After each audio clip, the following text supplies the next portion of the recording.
Boop. There it is. All right, cool. So what's popping, everybody? It's good to see you guys. We are here. Micah's excited for book club this morning. We finna get it in together. This week we are kicking off with chapters 6 and 7. Honestly, this book has been just different, bro. I absolutely love everything that he's talking about in this thing, and it's definitely been a completely different ride. I got to read a little bit of chapter 6 before I had this previous call I had right before this, and honestly, it's crazy because as I hopped off the call and I was recollecting to Marcus how the call went, the main thing that I could recollect is not what we said, it's not what I said, it's not what he said, but it's literally how I felt getting off of the call. And I love the fact that chapter 6 literally started off with that quote. Like, people won't remember what you say to them. Hold on, let me actually go back to it. Oop. What do you say? He said, I've learned that people will forget what you said, people will forget what you did, but people will never forget how you made them feel. It was a quote by Maya Angelou. Big shout out to Maya.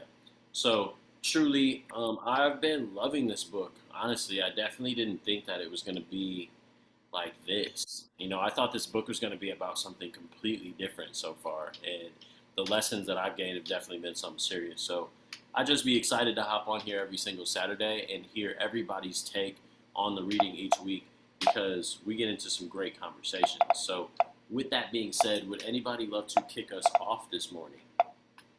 I can. Let's go, Amber. Well, what's poppin'? I have to drive in a second, so. The mic is yours.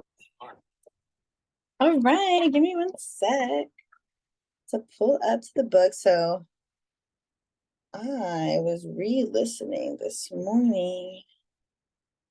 And there's some good stuff. I'm getting there. I'm finding it. 1 second, guys. So one of the things that I really resonated with when he was talking about finding the need, like finding where it hurts. And that's one thing that I really resonated with, and I was glad that he talked about, because just within like my own development of speaking and learning how to connect with other people, I've learned that honestly, like really just talking about the pain and like hitting the pain of what someone is going through is really how to connect with them on that deep level where they can hear you. Like, again, no one cares about what you know until they know how much you care. So when you talk about someone's pain and you highlight it, when you highlight your own and we're transparent about what we've been through, we are also speaking to that other person's pain. And so we're acknowledging them, we're acknowledging their hurt, we're acknowledging what they've been through. And when we acknowledge that part of them, now they can see themselves in our story. They can see themselves in what we're talking about. So they're able to actually take it in and not just think that this is just information that's general, that it actually speaks to them. So that is what I resonated with when it comes to where does it hurt. And I know for me, like sometimes I have to push myself in that area to be really transparent, because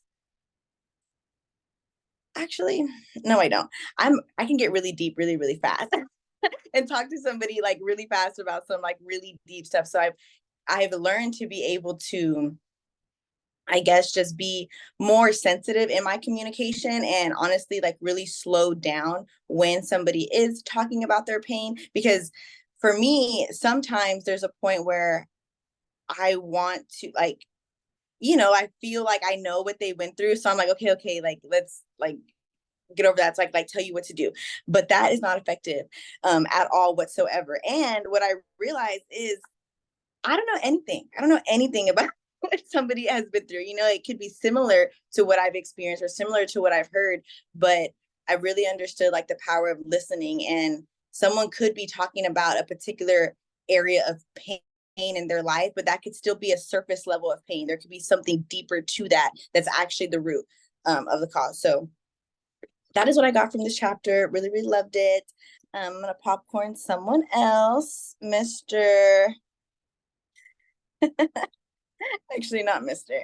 Mrs. Helen Gaston. These middle names are crazy. Love them. That is so awful. Oh my gosh. We need to go back. Go back to Mary. I'll be Maria if you want. I'm just playing, guys. No, but in all honesty, I only got through chapter 6. And I will chapter 7. I started reading it this morning, but I didn't get to finish it. But like Mikkel started off, with what the quote for was it Maya Angelou? I really liked that quote. You know, it really depends on your connection with your audience, whether or not, like she said, I've learned that people will forget what you said, people will forget what you did, but people will never forget how you made them feel, especially if it's something that they resonate with. I know a lot of the times, we've talked about how your mind needs to be connected to your heart, which then will allow you to deliver a message that people will obtain. People will maybe even share that with others on what they've learned from you. This book, I like how it really does how he does his speaking, his preaching, and the ways on how he explains um,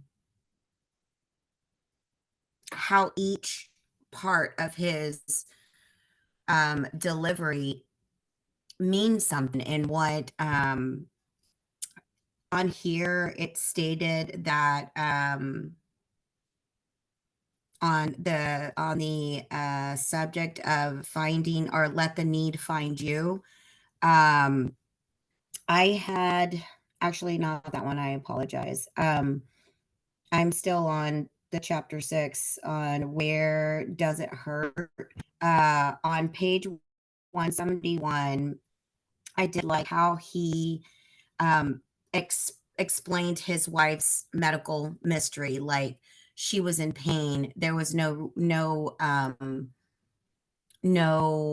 reasoning, like no diagnosis. No doctor could tell her what the issue was and what the problem is. But like the way he stated on the third paragraph in the terms of diagnosing an invisible, elusive pain, it's kind of like identifying the primary need of your audience in order to deliver and target the message addressing that need. I really like how he puts that into perspective, because it helps me understand um, that a lot of things that we may be going through allows us to deliver these messages, and the power it has behind it. Um, I also liked the Loosed by Love, how he explained about how the daughter of Abraham, who was a crippled woman for 18 years, and she had a demonic spirit, um, and how she was able to go to Jesus and just ask him to heal her. She could have definitely just stayed in bed, it stated. She could have drank wine until she was, gone. But I like the fact that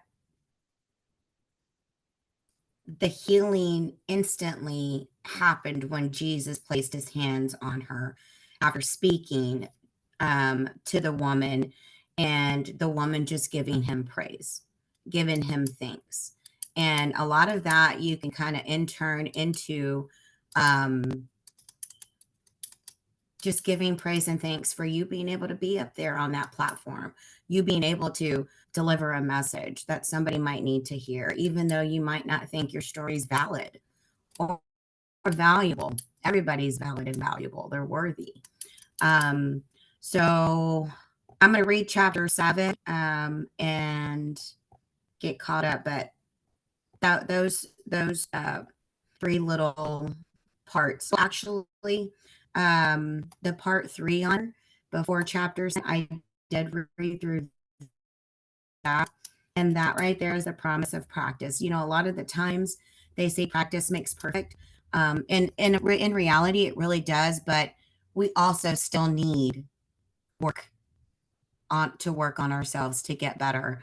But it states no matter like how much we know about a certain something, it's always good to have that promise of practice. We still need to practice like we do our calls. If you practice it, it's repetitive, you get better, you start wording in your own words, you start getting more efficient, more effective, getting the point across. So reality, guys, like literally, and I try to express this to my girls too, because especially with basketball, with Marissa currently right now, she is learning and getting better and getting more confident in her shot. And I have to tell her, you got to keep going at it. It's not just going to happen for you in games. You got to take your butt outside. You got to shoot some shots, and if that doesn't happen, then she's going to stay idle. She's going to stay where she's at. There's not going to be any improvement. So, if we are nervous, if we're scared, if you're like me, shy, to get up in front of people, even though if it's 5, 10, 15 people, we have to practice. Marcus taught me, practice in the mirror, talk to yourself in the mirror. And that's kind of helped me. That's helped me out a ton when it comes to speaking to other people, as calls. So, again, this book is amazing. I will get caught up on chapter 7, but I'm going to go ahead and popcorn. Let's do Luis. Mateo Luis, if you're available.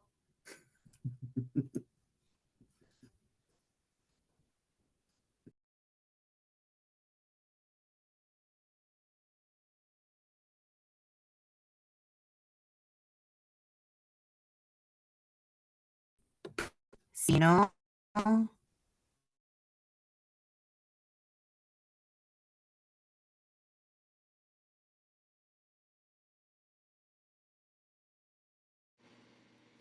I don't think Luis is ready. Mateo, ¿estás bien? Sorry, y'all tuned in. We'll talk after. All good. I'm Mary. You want popcorn? Anybody else? Mijo. Oh, okay. Let's do Joe over there.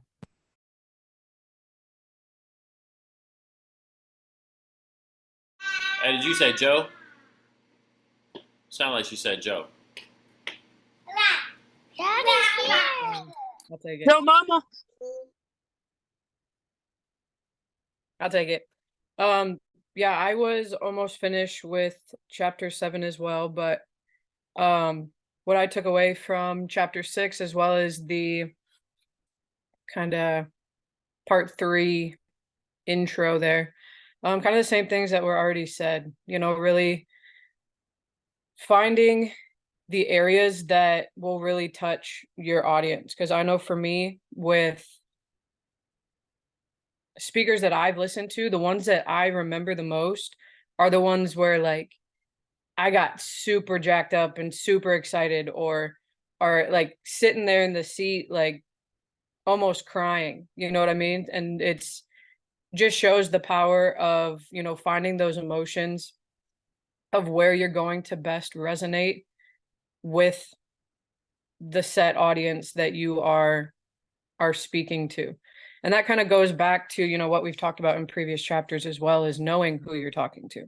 If you're just going up there and, talking about basketball to a room full of, swimmers, they might not have any friggin' idea what you're talking about. So finding that emotion spot can really be a game changer in any setting that you're talking in. And then going along the practice route as well, this is something I've felt and done and continue to do. When I was listening to that part, what really came into my mind was like presenting. Like, I know everybody in here, most likely, if you've done a presentation, you were just tossed in there at one point. and it was scary. And you didn't know what you were doing. But then, going through, like, that's why, like, I still to this day will hop on, like, any overview that's going on. I will hop on, just to simply listen and hear how, somebody else might word a certain thing or might, explain a certain area that I find myself struggling to effectively communicate, when I present. And that's the same thing, even with our team calls too. Like, I'm sitting here taking notes, don't get me wrong, but I'm also listening. Marcus is very good at changing his tone when he talks. Like, he gets so excited where he can't sit still. And then the next second, because of what he's talking about, it's a very calm, collected tone. You know what I mean? And so really just taking in and then practicing, like implementing, different things that you think would work for not necessarily changing up your message and how you speak it, but, just taking little cues that that resonate with you that you could possibly transfer into your talks when you are giving a speech or presenting or whatever the case is. So I'm about to, after this, finish listening to chapter 7. So I'm excited for the rest of the book. With that, Antonio, it threw me off when you commented, and that's I what go, came up. Daddy. I go. Okay, you go. Adrian. We all know that this man Marcus closes the call out.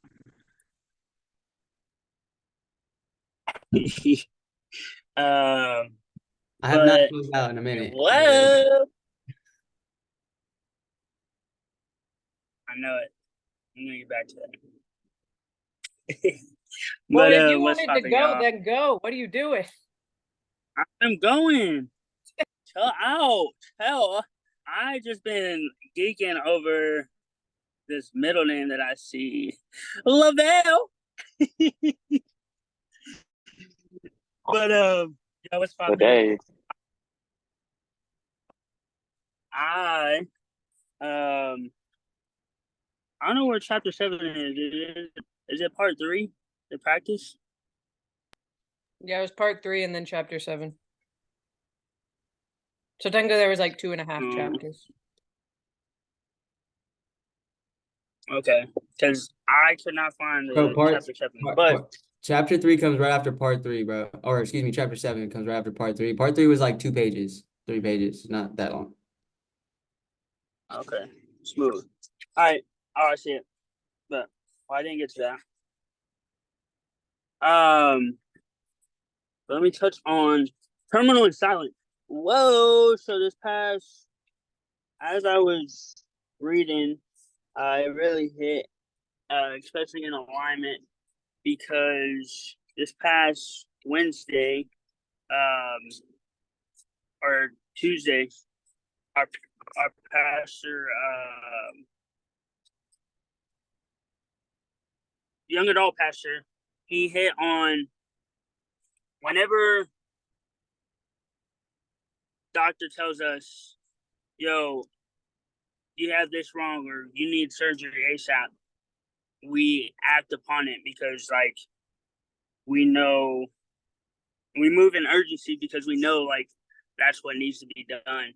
And I think the terminal and silence is, in a sense, what also should be done in, like, what it says, while some urgent needs may seem invisible to others, once you see those needs, they cannot be ignored, no matter how large or frightening or dangerous they may appear. And so in this, just knowing that, like, whatever that you may be dealing with, having a sense of urgency to deal with those things and move forward. That way you're the best yourself, so you can then go and help others and then leading the hope is contagious. Really diving into helping yourself, filling up your cup with that urgency, so that way you can spread the hope and the faith and the love as you're speaking to whoever it is that you're speaking. If it's a big group or just an individual person, one-on-one conversation, it allows you to then create that spark in those individuals, whoever it is that is listening to you. And then I did get to chapter 7. I don't know what I was thinking. But what I also wanted to touch on was brand management. So in that, it says, when your moment at the mic arrives, your audience has already started their relationship with you even before you open your mouth to utter the first word. And it's crazy because I seen this reel last night that this guy, he was talking about on a podcast with some women of God, and he was talking about cursing and the power of the tongue. And in that sense, it really does go with your brand management in who it is that you are and what kind of person you are. Like, if we're individuals, and it's something that I definitely need to work on, and I mean, we're all human, so it's something that we can all, and living in this world especially, work on. But the power of the tongue and how it is that we speak, what it is that we say, especially cursing, and that's the biggest thing. And when we curse, it displays our lack of discipline, and it belittles our brand management and what we represent as a person. And so that definitely hit, especially because I had seen that reel last night, and I was like, whoa. So those are the two things I wanted to touch on throughout these 2 chapters. But one of them ones for sure, I'm excited to continue reading this book, because I've started this book before, but I never finished it. So I'm excited to finish. But I'm going to go ahead and go with my boy, Antonio. I just wanted to go. Sorry. This man is honestly one of one. I also wanted to touch on the fact of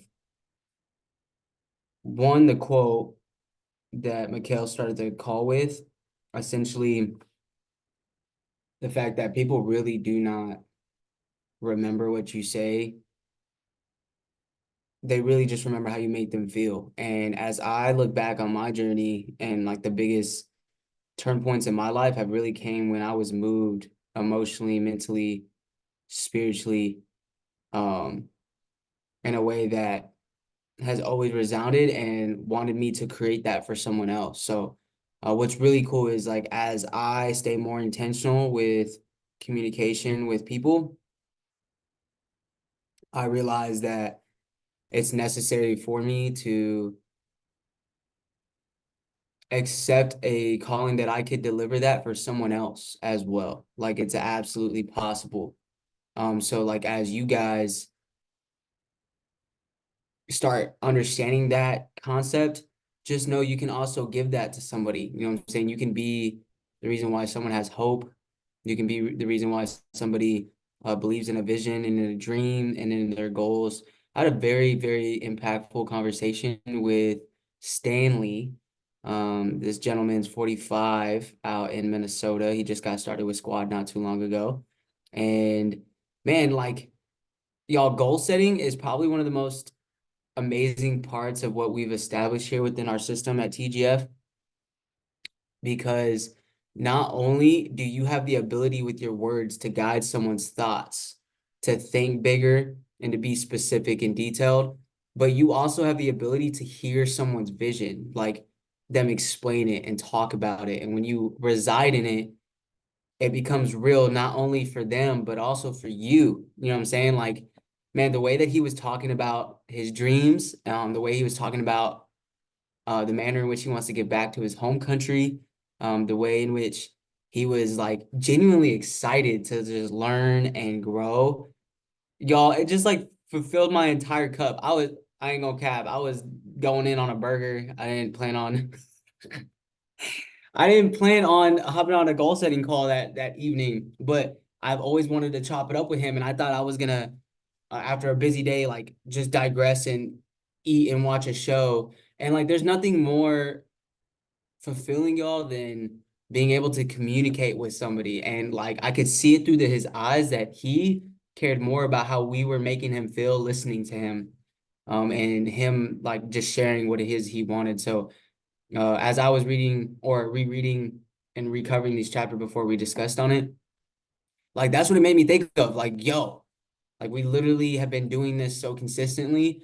And if you fully understand the power behind it, it won't matter what you got going on or what's up, and you can fully embody what Zig Ziglar always talks about. If you help enough people go get what they want, you'll eventually get what you want. And all the mountains and the giants and the valleys that you're going through or will go through or getting out of, they won't matter, because being a servant of God allows you to serve his people, and it's literally a submission of yourself to his will and his way. And I love how he brought up the story of Jesus healing the woman and using the word loose, and how the people looked at Jesus sideways. It's kind of crazy how often Jesus was looked sideways throughout his ministry, but he really was. Like, people were like, bro, I'm following you, but I just don't understand why you're moving this way. Like, hold on, like it's not supposed to be like that. And it never made sense to anybody else, but like he literally gave the greatest example of what it looks like to setting you free and treating everybody, regardless of where you're at, what you're doing, with the same amount of love and peace that they deserve, you know? And in that, man, like just seeing how his words, like literally the words matter. And it was funny how he talked about like TD Jakes apologized. He said, "Forgive me for playing English teacher, but the word loose describes the liberation this woman experienced so perfectly." And word choices matter. You know what I'm saying? So the fact that Jesus used words like loosed from thine infirmity, you know what I'm saying? And specifically speaking to women as a whole, like, yo, everything is very intentional, y'all. You know what I'm saying? And Jesus is, I just aim to be as much as him as possible, knowing I'll never be perfect. But the healing and the hope that he's restored into that crippled woman, one, these are real things. They're not just stories. So he actually healed that woman. You know what I'm saying? It's not just like a parable. It's literally things that were documented in history. So the fact that he can do that, and I don't know, the way that I utilize my words to give it all back to him, it allows me to allow people to meet God and Jesus through me, whether or not they even fully believe in that. I think Myron Golden had said it best one time. He was like, bro, I want my business to embody what Jesus is, the abundance, the love, and the peace, so that when people come and seek me and pay me for my guidance and my coaching and my expertise, they're diving in the Bible and they're paying for it. You know what I'm saying? And it's literally because the Bible instructs you everything that you need to do. So I don't know, as I was reading this and I've understand where it is I'm hurting, I know that I've been able to find my remedies throughout the word. And I'm urging y'all, if you haven't really taken the time to take some individual sacrificed minutes of your life to just read a chapter of the Bible. I'm not even talking about a whole book, just like take a chapter a day. I read about maybe 4 or 5 a day, but like take a chapter a day and really allow yourself to understand that the word is living and he'll help you, period. I want to touch on something. I know I'm taking a little bit, so I apologize. There's just so much in this thing, y'all. I'm not gonna lie. Okay, but terminal silence. I didn't hear anybody really talk about that. While some urgent needs may seem invisible to others, once you see those needs, they cannot be ignored, no matter how large, frightening, or dangerous they may appear. I compare these kinds of needs to the unexpected diagnosis informing a patient of a malignant tumor. And he talked about the actual needs, an issue, problem, conflict, or crisis that everyone knows exists in the midst, but which they try to ignore nonetheless. They consider it impolite, uncomfortable, and messy to acknowledge such needs, so they consequently attempt to perpetuate a conspiracy of silence. Keeping quiet in the face of an urgent, traumatic need, however, makes those who keep silent complicit in its consequences. Please do not get this. I really want everybody to understand that there's power in talking about it. You need somebody to call, bro. You need somebody to chop it up with when things have hit the fan and you don't know where to turn. God not only uses his word, but he uses his people. So like, don't be afraid to discuss those type of things that you're going through because it matters. Bro, literally, that's kind of crazy. No cap. But he says silence in the face of the trauma becomes terminal. Those who choose silence when you hand it in the mic, in this instances, whether it's literal silence or empty messages intended to distract listeners, harm just as much as perpetuators. Feel-good messages and pleasant, benign homilies become salt in the wounds of those bleeding beneath the surface. Ignoring trauma cannot stench the hemorrhaging of souls or alleviate the actuality of those in anguish.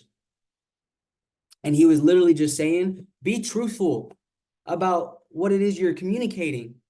There's a reason why vulnerability is powerful. Most people like to cover it up as if everything is fine. And I've had very one-on-one intimate conversations with all of you on this call about how real and concrete my problems and situations are. But I also remind y'all, as I'm reminding myself, where I hold my faith in, why I'm so in love with my belief in God, because despite what I've got going on, he allows me to share what it is I'm going through in a very honest way, so that when I deliver those messages and I deliver those things that I've learned, it's not just me giving y'all feel-good messages. It's also me showing you that you can apply it regardless of what your circumstances or situations are. And if you've been able to identify a need in somebody else, then you can show them that, hey, you can do it too. I've also struggled and needed this in my life. I understand how you feel. I felt the same exact way when I was going through this situation, and I found that this is how I've been able to overcome it. This is literally how you help somebody get from where they're at to where they want to go. And it starts with, hey, where are you at? What do you need? Where do you want to go? What do you want to be? And where can we help you? Where can we serve you? So I know, like, yes, bro, like there was a lot of great things in this chapter, and I know I'm kind of going like off a tangent, but I really want y'all to zone in on the fact that you have to help people understand that you know, that you hear them, you see them, and that they are not alone in the struggle, because we all go through it. Whether or not you decide to fully be honest about what you're facing or how you're feeling or what you disapprove of or what you're empowered by, that is totally up to you. And that's where God gives us the free will, period. So going into chapter 7, because as you practice, you'll get better at it over time. Trust me, I used to think that my weaknesses were weaknesses until I realized that that's God's strength, being able to shine, period. So I was always afraid to talk about it. And I was like, I bet if God says that he uses my weaknesses for his strength to be empowered, let me go and be honest about how he fills my holes, how he allows me to have my cracks in my vessel be a way for his light to shine, rather than me actually being in the middle of it. It's not about me. Every shot is the only one you have. It usually takes more than 3 weeks to prepare a good impromptu speech. Shout out this man, Mikhail. This man, like, bro, he be coming on like to the value sessions talking about how like, hey, y'all, I didn't really prepare for this, but he's literally had decades worth of preparation to come and give you guys an impromptu speech or impromptu message. I really need y'all to know that, like, yeah, sometimes life is busy and this man is literally feeding his kids and holding his baby while he's feeding himself and on a book club. But what I'm saying is, because he's so busy, he's taken everything that he's learned and through repetition, through continuation, been able to repeat those messages and give them in a timely and a cohesive way to help you guys, help us, help myself as well, understand our current situations, and then gain value from what it is he's saying. It's not just out of a whim. You got to understand he's put practice and time in.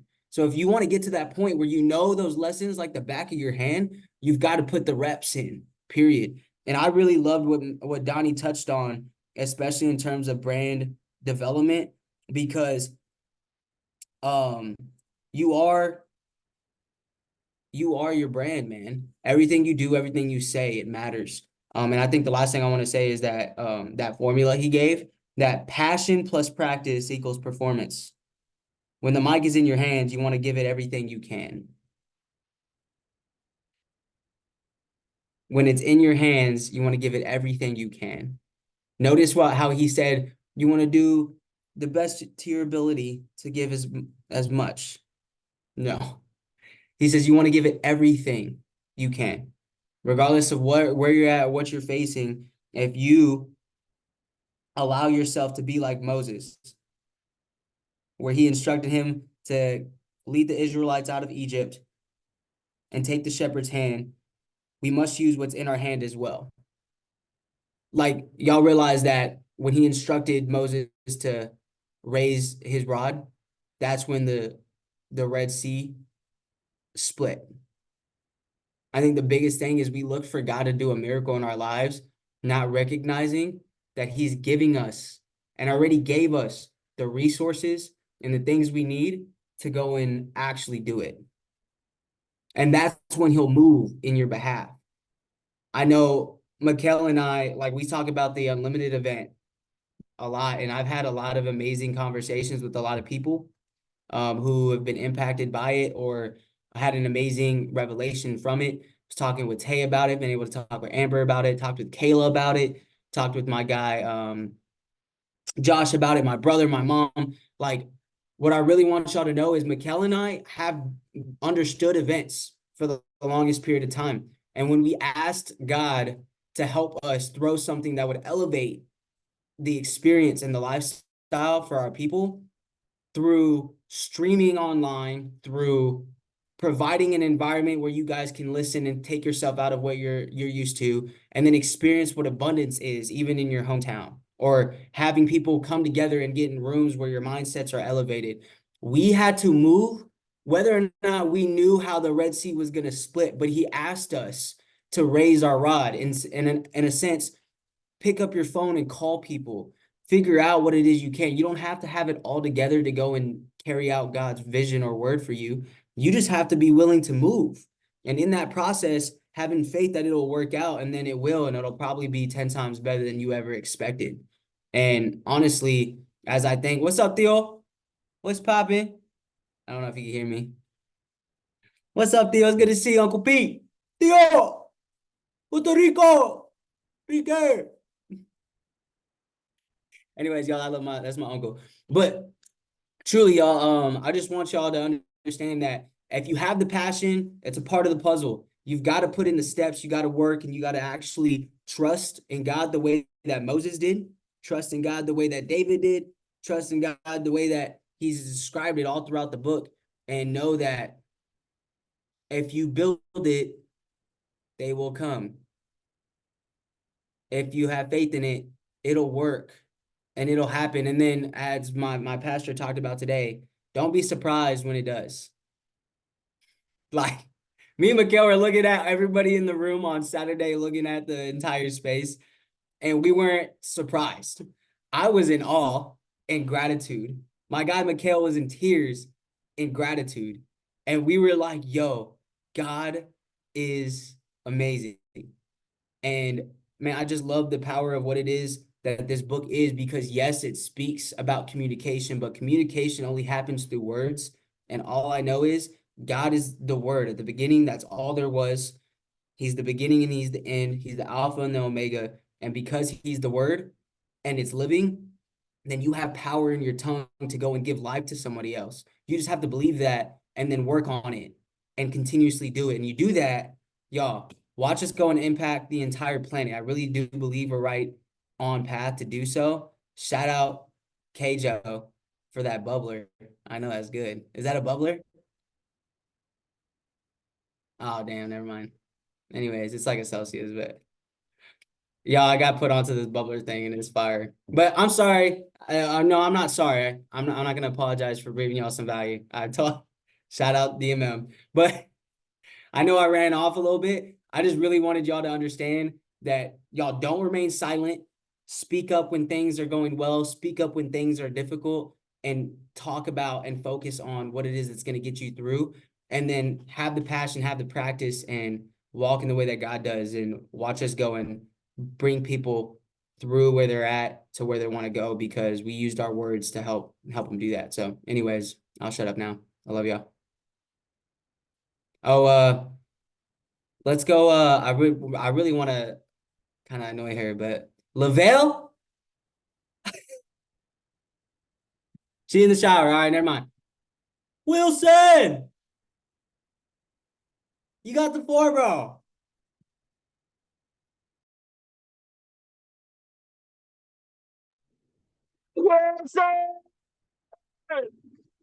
Good morning, man. Hope everybody's having a blessed weekend. I know I'm feeling amazing. This week has been awesome so far. Just with the people that I've been in contact with that have already done this thing, and to where that I'm more excited than ever. I'm running the play that needs to be ran. I'm staying consistent with everything that I've talked about, and actually putting in the steps and putting my foot to the ground and moving and grooving. This month has came by so fast, so time flies, and I know that 2024 is going to be an amazing year for all of us, just because of the value that we're getting on Saturday mornings that nobody else is doing. They're getting over hangovers if they go out the past night. Used to be me, not anymore. I'm a changed man. I'm sacrificing for what I want now, for what I want most. And this book has been really powerful, mainly talking about brand, because I've always been preached by my father that positivity is everything. How you come and talk to people, they'll remember you just by the way you act and how you show yourself. And you want to be the person that people want to hang out with, people want to be around all the time, just because of your energy, how you come off, and how you treat people. Because this world is crazy, and there's not a lot of people that are looking for, there's a lot of people that are looking for that correction, but it's rare to find when you're not really looking for it. And that's why I'm working so hard to get as much people on as into TGF, people that I know, people that I don't know, because this has changed my life so quick in a span of barely 4 months, just because you're around people that you want to be around all the time, on Zoom calls, in person when I can. So just branding yourself and being authentic to who you are, not acting like somebody else, because authenticity is what grabs people's attention. Like he was saying, he was talking about comedians. And when I know I went to a comedian show a while back, and they weren't doing so well because they were trying to do something that they're not used to. And when you try to be something else that you're not used to being, you don't grab people's attention, because they can sense and taste the unauthenticity of what you're trying to do and what you're trying to act as. Another thing he was saying is, when you ask for everything, like from God, you want this, you want abundance, you want money, you want peace, and you might ask for that, but are you really prepared? Because if you're really prepared, he's going to give it to you, and you got to be ready for all of it. And if you're not, it's just going to crumble. So just be prepared for what's coming, because amazing things are about to happen for TGF and for all of us. I feel it. I can taste it. 2024 is our year to expand and to take off. So that's just what I got from it. Listen to 6 and 7. I got the audiobook. If you don't really like reading, get the audiobook. Listen in. Your subconscious will take a lot in, rather than your main conscious. And I listened to it throughout work, and I still got a lot from it. So that's what I got. I'm gonna pass it on to whoever wants to take it. I don't know. I gotta look. Don't get scared. You get nervous. I might pick you. I'll take it. Alexander. I'll take it. I'll take it. Oh, You all hear me? right. All right, bet. Man in charge. Go for it then, guy. Bet. All right, I appreciate y'all. It has definitely been one of them ones. I've been over here itching to go. So I'm just I'm excited. Marcus definitely got me more fired up than usual. But no, like I don't know, everyone's touched on a lot of chapter 6 and really just portraying what it is that you want people to feel through what you're saying, you know. So just really and being intentional about paying attention to how you're making them feel, their body language, things like that. But so I just wanted to touch on some things in chapter 7. And first and foremost, he brought it up, and I know we hear it all the time, but failing to prepare is preparing to fail. So if you are not actively preparing yourself to go out there and make the impact that you want to make, set the standard or hold yourself to the standard that you set for yourself, and you're not, you know, actively participating in your own rescue, as Mikhail said the other day, like, then and failure is inevitable. It's just a part of life. You know what I mean? If you're not planning, then there is you don't really have a destination. You know what I mean? Where there is no vision, the people will perish, as it says in the Bible. I need to memorize the verse, but Ed Milet says it all the time. So Proverbs 29:18, baby. yes, sir. I knew it was in Proverbs too. And so next thing that I wanted to touch on is he said that we must be excellent stewards of all the resources God has fully entrusted to us if we expect to handle what he wants to give us next. To me, that just goes back to preparing yourself and being ready for those responsibilities that you ask for. You know what I mean? You can't ask to be a leader. You can't ask to have all the abundance in the world and make the impact that you want to make if you aren't preparing yourself to do that. You know, so it just really goes all back to preparation. And he also said that your time is coming, whether you're ready or not. So if you're not ready when God hands you the mic, then your impact is going to reflect your preparation. So I got a lot of notes here. I'm not going to touch on everything, but the other thing that really stood out, or one of the other things that really stood out to me, was he said, treat every shot you get like it's the only one you'll ever get. And that's with everything.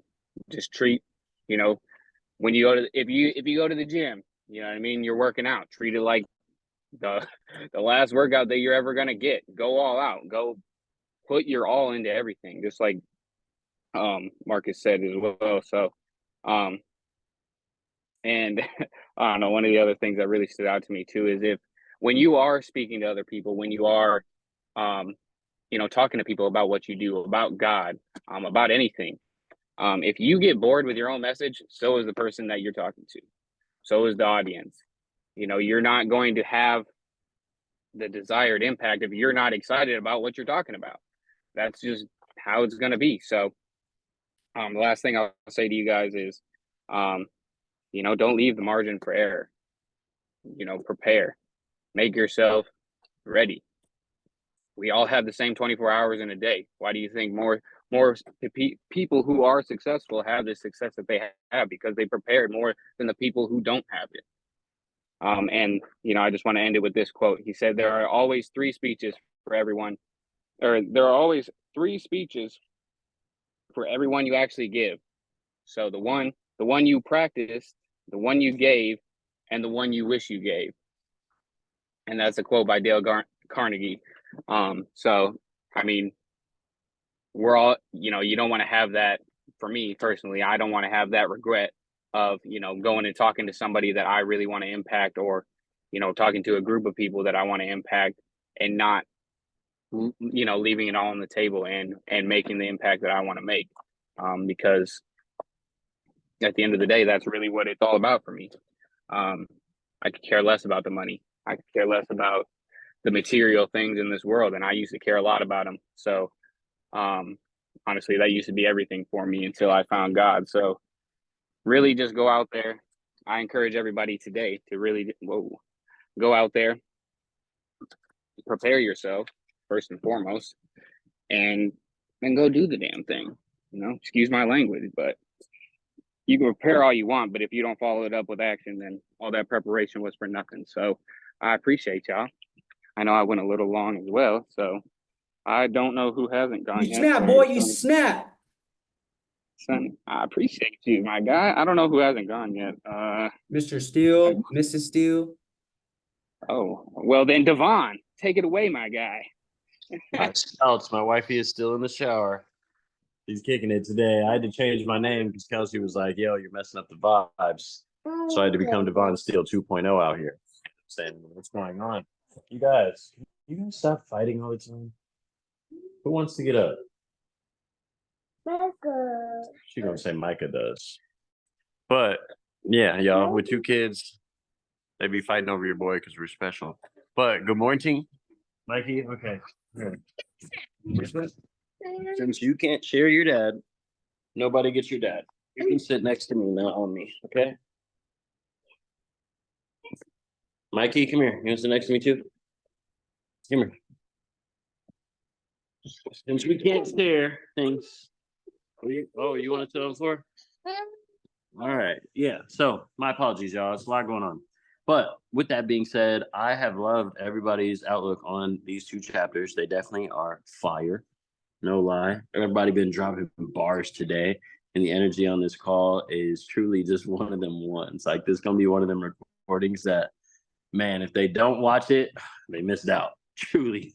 But one, first and foremost, thank y'all. Second, when it comes to this chapter, and just, I kind of brought it up in the very beginning. Brooklyn, why are you being so rude, bro? Quit always being so mean. Lord, you guys are just a lot. Not bad, y'all. Hold on 1 second. Sorry, door has to be open because one of them got out here. It's okay. But yeah, y'all. So with that being said, I had a call this morning, and well, first off, I kind of want to piggyback off here. Sit down. I kind of want to piggyback off of what Austin was just talking about, because I definitely had a moment at Unlimited where I just felt like I didn't leave it all on the table, and I felt like I was just kind of like not at my best. And I definitely felt that mode of regret. But then again, faith steps in and God's like, hey, yo, I got you, and I'm prepping the way. And what was dope is, like, I got to have a conversation this morning. No, Brooklyn, we're not doing that. Here, Daddy, get down. I got to have a conversation this morning, and Brooklyn, calm down. Daddy's on the phone, okay? Can you say hi to everybody really quick? All right. Get down.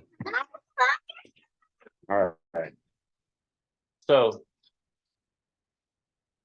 take a deep breather. You know what I'm saying? It's all good. So, anyway, my mans and I were talking this morning, and this is a very successful Black man who was a lawyer, a veteran, like you name it, he's literally done it. His clothing brand is doing $5 million this past year as well, and he's also clothing the entire Olympics this coming year as well. So very successful man. Reached out to me to hop on a phone call because I got connected with him through Pastor Jeff. Shout out Pastor Jeff. But whoa, I'm not gonna lie to y'all. Parenting can literally drive you crazy sometimes. Mary, I love you, girl. Here, get down. You just said you wanted to get down. But yeah, y'all. So one, here, go in here with your mom. Okay, then you're gonna sit on the bed because I can't hold yourself because you're huge, girl. So yeah, that happened. I'm gonna move on because I can't even remember what I was trying to tell with that story because Brooklyn is just annoying me. But with that being said, Pastor Jeff, Musa definitely was very impactful. That conversation was impactful, but really the biggest thing was, as I said, how it made me feel. And as we were communicating, how everything that I was saying was making him feel as well. Like, he didn't really talk about specific stories.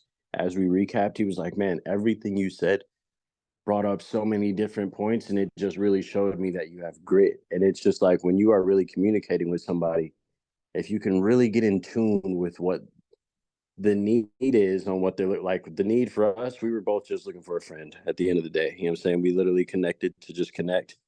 And we didn't have an expectation going into the conversation. Neither one of us did.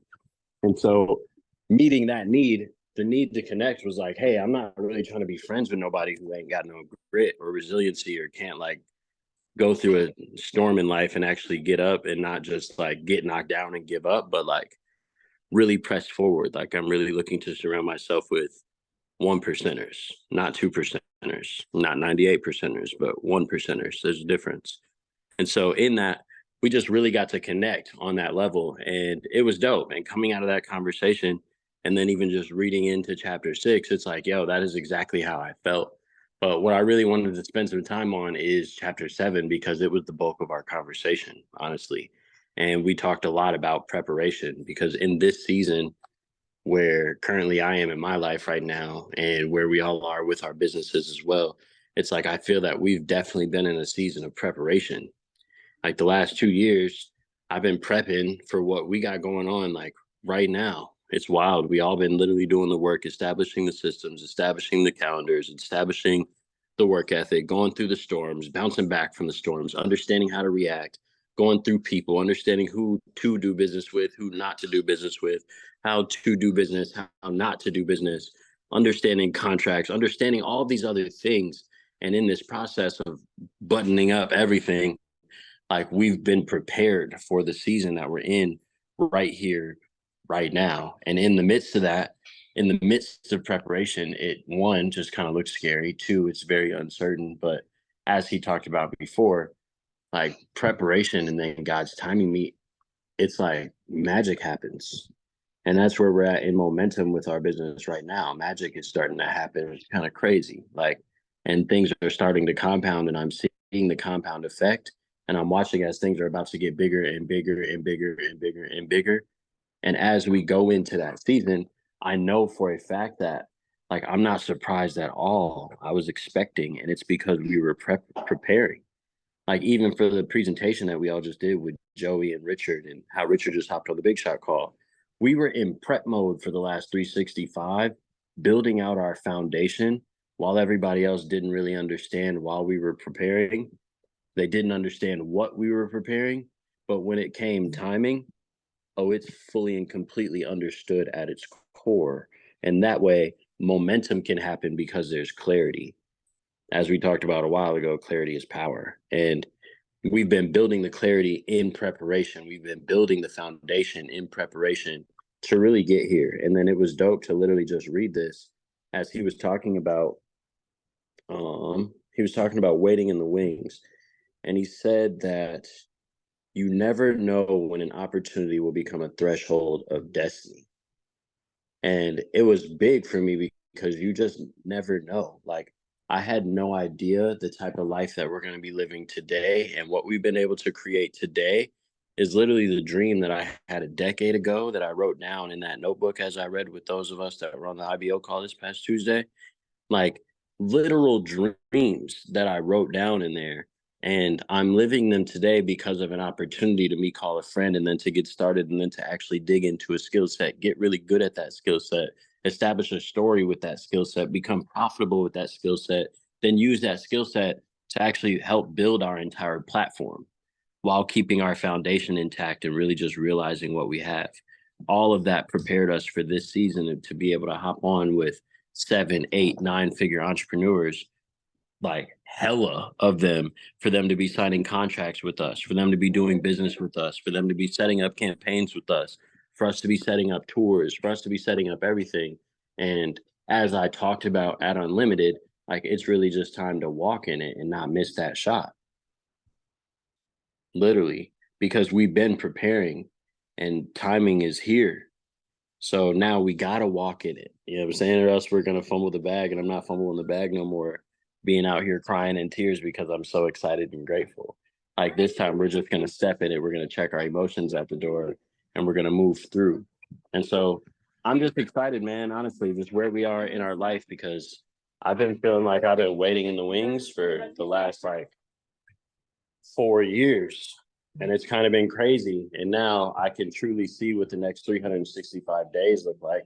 And I can really expect in a year for us all to be training at the next US I Am Mastery Academy event. I can expect in a year for us to do an unlimited event where there's 500 to 1,000 people, and we're in one of the biggest rooms that are in Texas, or in one of the biggest rooms in one of our cities. I can expect that because of where we are right now and the preparation and the timing that's happening. And so, honestly, it's just amazing for me. And it was really surreal just literally reading through that passage on where Bishop T.D. Jakes went to a conference. And a year later, he was one of the keynote speakers at that conference. It literally just spoke volumes to me because I'm like, yo, that's exactly where we are. A year ago, nobody understood. Nobody really cared, you know what I'm saying, other than those that were on the Zooms with us every single week. And throughout this year, we've just been grinding. And now here we are 365 days later. People care, people see, people understand.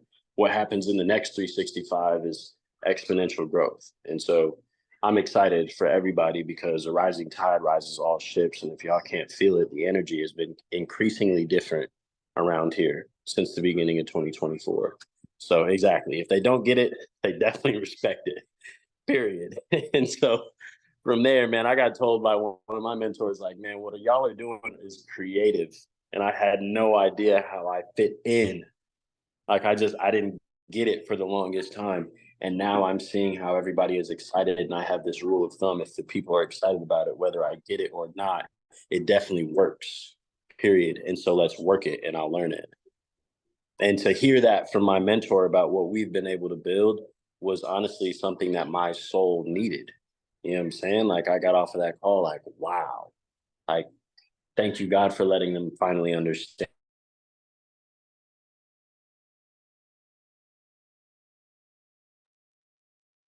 I don't know how perfect that else could have went with Mikhail's phone dying.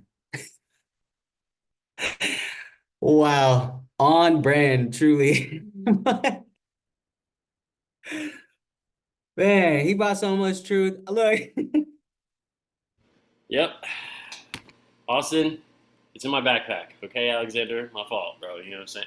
That man literally got me a whole battery pack for Christmas, y'all, to not let this happen. You know what I'm saying? But it's right here, and I was up there. But yeah, anyway, like, truly, y'all, I needed that for my soul. And to hear people say that, to hear my mom literally just hit us and be like, yo, I'm gonna book an appointment with y'all Monday for marketing, and I'm gonna go buy a backpack, and what else do I need from y'all site? Randomly on a Friday, like, I didn't have to like text my mom and be like, hey mom, go get some merch. You know, all of you brand owners, y'all know the vibes. You know what I'm saying? Hey mom, go check out the website. Hey mom, get something from there instead of going to the store. Like, I didn't have to do any of that. And to actually have our people be really seeing, understanding the depth of what we're building here is amazing. And it, for me, it feels like the preparation is kind of meeting God's timing right now. We're definitely far from finished, but we're at a different point than we used to be. So for me, these last two chapters definitely just hit home, and they're like right where I am right here, right now, in these 24 hours. So that was kind of surreal for me. So I appreciate the vibes. And I'm excited to kick it in next gear and take out these next two chapters of this book, because every single week this thing gets better and better and better. It's kind of wild. So I'm going to kick it back to Marcus, as he was just going to wrap us up. And I appreciate you, bro. Yeah, I mean, unless your wifey wants to tune in, just say a little bit what stood out to her or if she read. What's up, T? I know you can hear Mr. me. Bell, I know you can hear me, girl. So hold on, I'm going to go tell her. I can hear you. Sorry. You got the floor, sis. Honestly, y'all, I gotta catch up on reading, and I'll send my thing in the book club group on the app. But Betty. sorry.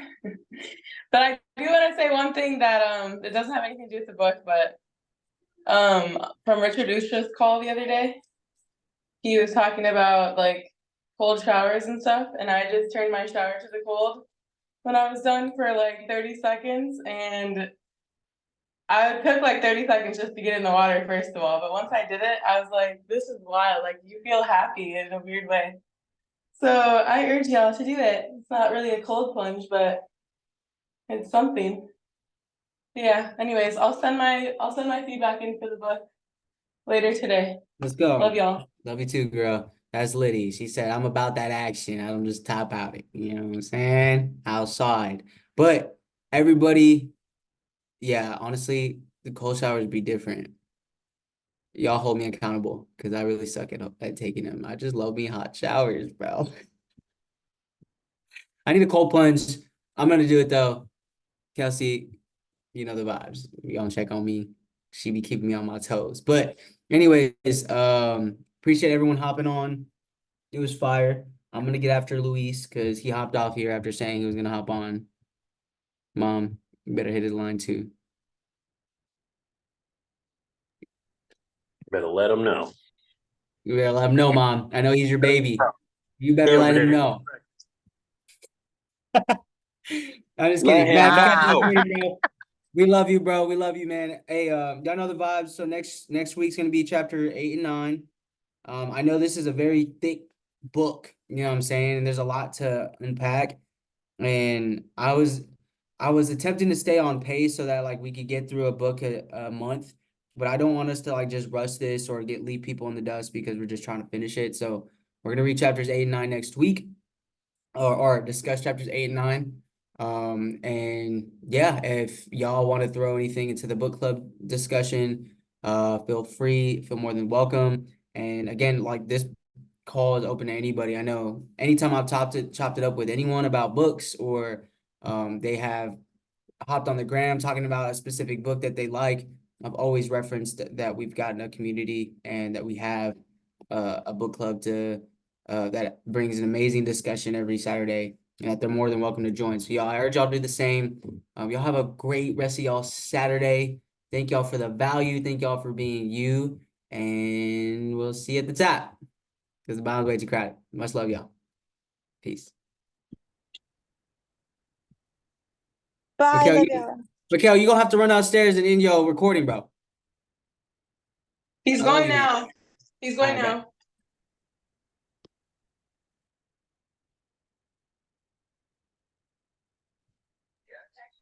Yeah, living where we live, we can just walk outside and get cold exposure as well. That's true. That is fact. That is so walk outside in the